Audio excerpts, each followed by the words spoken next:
Hello viewers, இன்னைக்கு நாம பார்க்க போறது One Piece episode 402.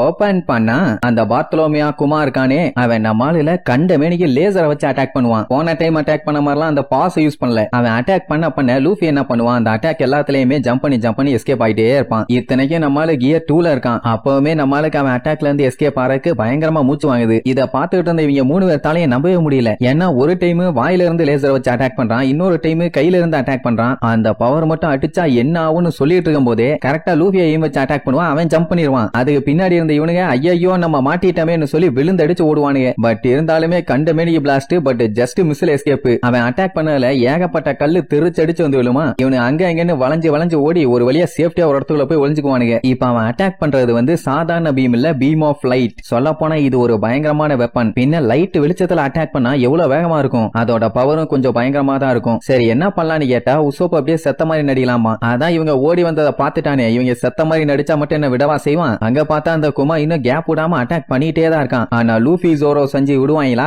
அவன் அட்டாக் பண்ண அதுல பூரா ஜம்ப் பண்ணி எஸ்கேப் ஆகி அவனுக்கு ஃபுல் ஃபோர்ஸ் யூஸ் பண்ணி அடிப்பானுங்க. சஞ்சி அவனோட லெக்ல ஃபுல் பவர் எடுப்பான். நம்மளு கியர் 2ல ஜெட் எயில் அட்டாக் யூஸ் பண்ணுவான். ஜோரோ 3 ஸ்வாட் ஸ்டைல்ல 600 பவுண்ட் அட்டாக் யூஸ் பண்ணுவான். இப்படி கண்ட மேனி அவனை போட்டு குமுறு எடுப்பானுங்க. அவன் அசர்ற வரைக்கும் இவங்க கேப் விட்டவே இல்ல. மொத்த எனர்ஜியும் போட்டு அடிச்சதுல அவன் அப்படியே திருச்சடிச்சு தேய்ச்சிக்கிட்டு போய் விழுவான். கண்ட மேனிக்கு 3 பேர்த்துக்குமே மூச்சு வாங்கும். எனக்கு என்ன பீதினா மறுபடியும் அவன் எந்திரிச்சு வந்தான்னா இவனுக்கு என்ன பண்ணுவானுங்க. இவங்க 3 பேருக்கு செம ஹாப்பி. சாதிச்சுட்டாங்க 3 பேரும் சேர்ந்து வேற மாதிரி. ஆனா ரோபின் இன்னுமே பீதியில தான் இருக்கா. ஏன்னா அவன் ஒன்னும் சாதாரண ஆள் கிடையாது. அவன் ஒரு வார்லார்டு. இவ்வளவு சீக்கிரமா அவனை அடிச்சு காலி பண்ணவே முடியாது. கண்டிப்பா டஃப் கொடுப்பாங்கிற மாதிரி தான் சொல்லுவா. இங்க இவங்களுக்கு என்ன குழப்பம்னா, அவன் இதுக்கு முன்னாடி சண்டை போட்ட ஆள் மாதிரியே இல்ல, இப்ப டோட்டலா டிஃபரெண்டா இருக்கான். ஒருவேளை ட்வின்ஸா இருப்பாங்களோன்னு லூஃபி டவுட் ஆகும். பாசிபிலிட்டி இருக்கும்ல. ஏன்னா இதுக்கு முன்னாடி இவங்க மீட் பண்ண குமா டெலிபோர்ட் பண்ணுவான். அண்ட் அது மட்டும் இல்லாம பாஸ் யூஸ் பண்ணி அட்டாக் பண்ணுவான். அதான் ஷாக் வேவ்ஸ். ஆனா இவன் அந்த மாதிரி எதுவுமே பண்ணல. ஜஸ்ட் லேசர் பீமை வச்சு மட்டும் தான் அட்டாக் பண்ணிருக்கான். அப்படின்னா இது கண்டிப்பா ஒரு பெரிய பஞ்சாயத்து தான். ஏன்னா இவனை காலி பண்றதுக்குள்ளேயே படாத பாடுபடுறாங்க. மறுபடியும் அந்த ஒரிஜினல் கிளப்பிட்டு வருவான்ல. சோ இதை இவனுக்கு பேசிட்டு இருக்கும் போதே மறுபடியும் அந்த அடி வாங்கினவன் எந்திரிச்சு உட்காருவான். அப்படின்னா யுத்தம் இன்னும் முடியவில்லை. அப்படியே கட் பண்ணி 324 காட்டுறாங்க. அங்கதான் ஸ்கை ஐலாண்ட சேர்ந்த யுரோஜி போன எபிசோட்ல குமாவை எதிர்க்கிறதுக்காக அவனோட பாடி அப்படியே பல்கா பெரிய சைஸுக்கு மாத்தனா. கொஞ்சம் மசூல் கொண்ட உடனே பயங்கரமான பில்டப். இதுக்கு முன்னாடி அடி வாங்கினானே அந்த மாதிரி நீ நினைச்சுக்காத. இப்ப நான் அடிக்க போற அடியில வாயெல்லாம் வெத்தலை பாக்க போட போகுதுன்னு சொல்லி சும்மா வாயிலே ஒரு குத்துவான். அப்படியே ரத்தம் தெரிக்கும். அவன் தான் ரோபோட் ஆச்சு, அவனுக்கு எதுக்கு ரத்தம் எல்லாம் வருது. ரைட், அடுத்தடுத்து குமுறு எடுப்பான். இது எல்லாத்தையுமே ஹாக்கின்ஸ் ட்ரேக்னு எல்லாரும் வேடிக்கை பார்த்துட்டு இருப்பானுங்க. சோ அப்படியே கடைசியா பயங்கரமா ஒரு பஞ்ச வச்ச உடனே அங்க இருந்து தெரிச்சடிச்சு அங்க இருக்க பில்டிங்ல போய் விழுவானா. என்ன பாக்கனா அடி எப்படி இருக்குது, கண்டிப்பா வலிக்கும்னு சொல்லிட்டு பீத்திட்டு இருப்பான். அந்த ஹாக்கின்ஸ் பார்த்துட்டு கண்டினியூஸா இன்னைக்கு ஒருத்தன் சாவுல இருந்து எஸ்கேப் ஆயிட்டே இருக்கான். பாடியை பெருசு பண்ணி அவன் மசுல ஏத்திக்கிட்டான். ஆனா அடுத்து என்ன ஆக போகுதுன்னு தெரியலையேன்னு சொல்லிட்டு இருக்கும் போதே அங்க புகமண்டலமா இருக்குமா, அந்த இடத்துக்குள்ள இருந்து அப்பன்னு ஒரு லேசர் வந்து அவன் ஷோல்டர்ல அடிச்சு ஓட்ட போட்டுரும். எல்லாம் அந்த குமா தான். ஐயோ சுடுதேன்னு புடிச்சுக்கிட்டு பொத்துன்னு விழுவான். அடி வாங்கினவன் அப்படியே கெத்தா எந்திரிச்சு வருவான். இந்த 4 அடி அடிச்சு தெரிய விட்டுட்டு ஓவரா பில்டப் பண்ணிட்டு இருந்தானா அவன் ஒரே ஷாட்ல படுக்க போட்டுட்டான். அதுக்கப்புறம் கேப் விடாம அப்படியே கையை எடுப்பானா அட்டாக் பண்ண.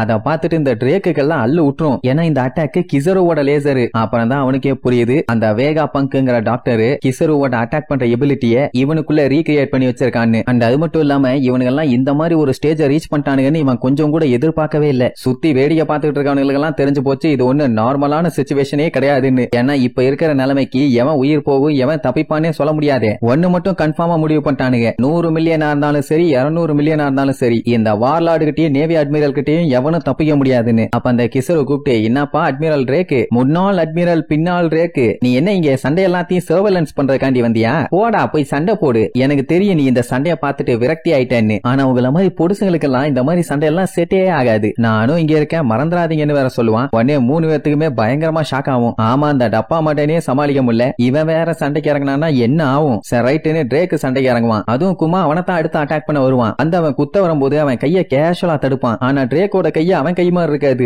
ஏதோ டைனோசர் கை மாதிரி மாறும். அது மட்டும் இல்லாம அவனை விட அப்படியே பெரிய சைஸுக்கு மாறுவான். கடைசியில என்னடான்னு பார்த்தா நிஜமாவே டைனோசரா தான் மாறி இருக்கான். அந்த அப்போ தூரமா இருந்து பார்த்து என்ஜாய் பண்ணிட்டு இருப்பான். இது ஒரு ரேரான ancient Joan type devil ஃப்ரூட்டோட power. இந்த மாதிரி ஒன்ன இதுக்கு முன்னாடி இவன் பார்த்ததே இல்லையாமா. அவன் தான் டைனோசரா மாறிட்டானே. குமாவோட மண்டைய ஒரே கவாக்குவான். அவன் லேசரை வச்சு கேஷுவலா ஒரே அடி, வயித்துல டேமேஜ் ஆகி மறுபடியும் நார்மல் ஆயிருவான். பட் இருந்தாலுமே சிரிப்பான். ஏன்னா இவன் கவுனதுல அந்த குமாவோட மண்டையில இருந்து ரத்தம் வழிஞ்சுட்டு இருக்கும். அப்ப அந்த உரோஜு பார்த்து அந்த சண்டையை என்ஜாய் பண்ணிட்டு இருப்பானா. பின்னாடி இருந்து கிசரோ, டேய் நானும் இங்கதான் இருக்கேன்னு சொன்னேன், மறந்துட்டீங்களாம்பா. அவன் தான் இங்க இருக்கான்னு ஆல்ரெடி தெரியுமே, எதுக்கு இவன் இப்படி சொல்லிட்டு இருக்கான்னு சொல்லி திரும்பினா அவன் வயித்துல ஓங்கி ஒரே மிதி. அப்படியே 10 பில்டிங் 15 பில்டிங் தெருச்சு அடிச்சு போய் விழுவான். 3 பேர்த்துல ஒருத்தர் மட்ட பண்ணியாச்சு. இனி அடுத்து ட்ரேக்கும் ஹாக்கின்ஸ் தான் இருக்கானுங்க. ட்ரேக்கு ஆல்ரெடி அங்க சண்டை போயிட்டு இருக்குது. அதனால ஹாக்கின்ஸ் அட்டாக் பண்ண வருவான். அதுவும் பெரிய சைஸ்ல சோளக்காட்டு பொம்மை மாதிரி மாறுவானா. எப்பா இந்த மாதிரி பெரிய சைஸ்ல மான்ஸ்டர் லுக்ல வந்தாலே 100 மில்லியனுக்கு மேல பவுண்டி கொடுத்துருவாங்களோ, ஏன்னா எனக்கு மேல ஹைட்டா இருக்கியாடான்னு பாப்பான். அவன் டீமன் கான்குவர்னு சொல்லிட்டு கண்டமே நீ அவனை அட்டாக் பண்ணுவான். பார்த்தா முன்னாடி நின்னுட்டு இருந்தவன் ஆளக்கானோ.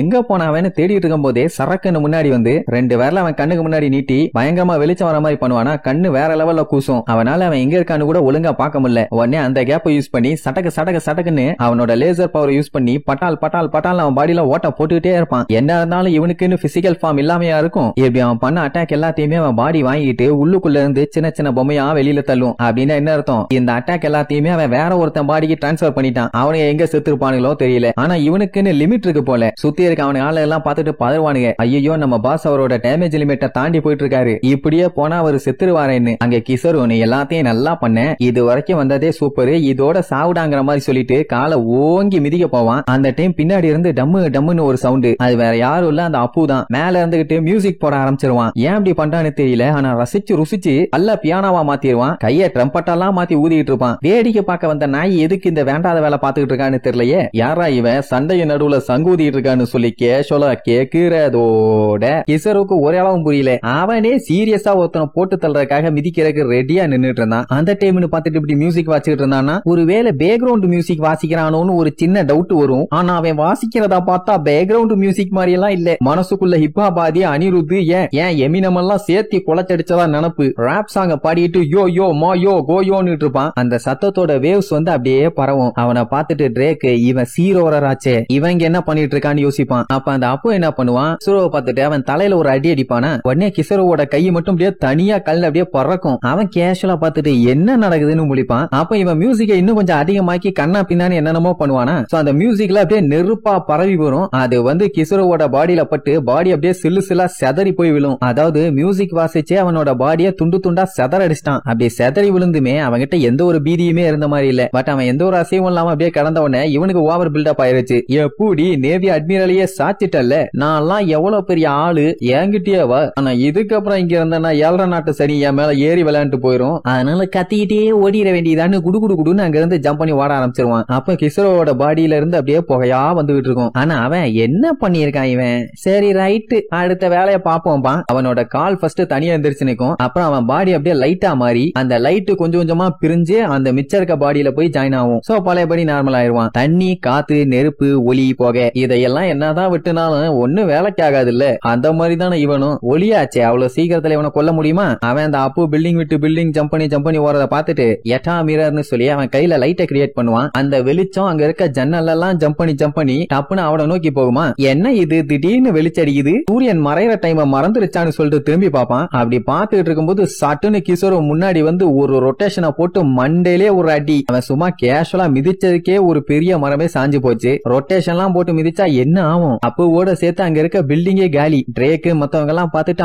ஆடி போயிருவானுங்க. அப்படி அங்க பார்த்துட்டு இருக்கும் போதே சட்டனா முன்னாடி வந்து, அதுவும் இவன் இங்க முன்னாடி வந்துட்டான்னு உணர்றதுக்குள்ளேயே ட்ரேக்கோட மூஞ்சல ஒரே மிதி. அவன் தெரிச்சிருவான். ஆட்டம் குக்கமாக்கா என்ன ஸ்பீடா வர்றான்னு சொல்லிட்டு இந்த ஹாக்கின்ஸ் மிரண்டு போய் பார்த்துட்டு இருக்கும் போது டாக்குன்னு அம்ப வச்சு அவன் வயிற்று ஒரு போடு. அவ்வளவுதான், அப்படியே கதறிட்டே கீழே விழுவான். அவன் ஆளுகெல்லாம் பார்த்துட்டு மிரண்டுருவானுங்க. என்ன இவன் கேஷுவலா அடுத்தடுத்த பெரிய பெரிய பைரட்ஸ் சிம்பிளா சம்பவம் பண்ணிட்டு போறானேன்னு. சரி அவன் அப்படியே போயிருவான்னு பார்த்தா மறுபடியும் ஹாக்கின்ஸ்ட வந்து அவனோட பவரை வச்சு அட்டாக் பண்ண போவான். இவன் தான் அப்பவே சாக மாட்டேன்னு சொன்னான். ஆனா இப்ப அவன் பவரை யூஸ் பண்ணி அடிச்சானா கண்டிப்பா ஹாக்கின்ஸ் செத்து போயிருவான். என்ன சாக போறானான்னு பார்த்தா அந்த டைம் அவனுக்கு ஒரு போன் கால் வரும். யாரான்னு கேட்டா இவன் தேடிட்டு இருந்தானே சென்டமருன்னு சொல்லி ஒரு பொடிப்பைய. அவன் தான் ஆக்சுவலா அவன் பொடிப்பையில கொஞ்சம் பல்கான ஆள் தான். அவன் இவனை போட்டு வண்டையா திட்டுவான். ஏன்டா டம்மி போனாடா வச்சிருக்க அங்கிள் மண்டையா, வந்த உடனே நீ கான்டாக்ட் பண்ண மாட்டியா, எவ்வளவு நேரமா உனக்காண்டி வெயிட் பண்றதுன்னு. ஐயோ சென்டமருன்னு எடுக்க வருவான். ஆனா அவன் கேட்கறதுக்கு தயாரா இல்ல. அவனை தேடி வந்துதானே இங்க எல்லாத்தையும் கொலையா கொண்டுட்டு இருக்கான். இதுல வேற அந்த சென்டமரு இந்த மாதிரி சில்லித்தனமா பேசிட்டு இருக்காத அங்கிள், நீ என்ன பண்ணிட்டு இருக்க, நிஜமாவே இந்த ஐலாண்ட்ல தான் இருக்கியா, உண்மையை சொல்லு, பொய் சொன்னீங்கன்னா செப்பல் சிலியா அடிப்பேன்.